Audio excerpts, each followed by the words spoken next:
The G Fund is one of the most unique components of the thrift savings plan. It offers principal protection, stable returns, no market risk exposure. Because of this, many federal employees assume it's the safest option. But here's the problem. Safety does not mean it should be used all the time. The G Fund is not a default allocation. It's a tool, and its effectiveness depends on how and when you use it. The core role of the G Fund. The G Fund is designed for stability, not growth. That's the key distinction. Equity funds like C, S, and I are built for long-term growth. The G Fund is built for capital preservation. If you rely on it too early, you risk lower long-term returns, reduced compounding, a smaller retirement balance when the G Fund makes sense. The G Fund becomes valuable when your goal shifts from building wealth to generating income. This usually happens 3 to 5 years before retirement.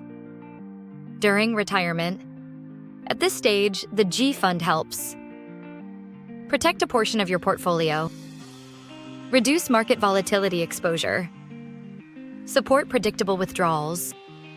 The 3 to 5 year income buffer strategy. One of the most effective ways to use the G Fund is by creating an income buffer. How it works: set aside enough in the G Fund to cover 3 to 5 years of withdrawals. Why this works: avoid selling investments during market downturns, protects early retirement years, reduces sequence of returns risk. How to apply it: estimate your yearly withdrawal needs, multiply by 3 to 5. Allocate that amount to the G Fund. When not to use the G Fund. One of the biggest mistakes is overusing the G Fund during your working years. During the accumulation phase, your focus should be growth. If you rely too much on the G Fund early on, you limit portfolio growth. You reduce compounding. You end up with less at retirement. Better approach: prioritize growth-oriented funds. Use the G Fund strategically. Focus on long-term accumulation.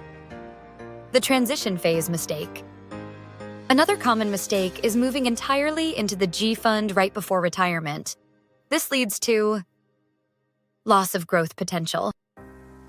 Overly conservative allocation. Correct approach: transition gradually. Increase G Fund allocation over time. Maintain some exposure to growth assets. A simple decision framework. Ask yourself, am I building wealth or preparing for income? How far am I from retirement? How much income will I need from my TSP?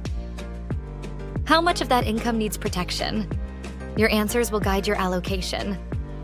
Final takeaway: the G Fund is a powerful tool, but only when used with purpose. It is not a default fund, a long-term growth strategy. It is a stability tool, an income protection mechanism. Use it based on timing, not fear.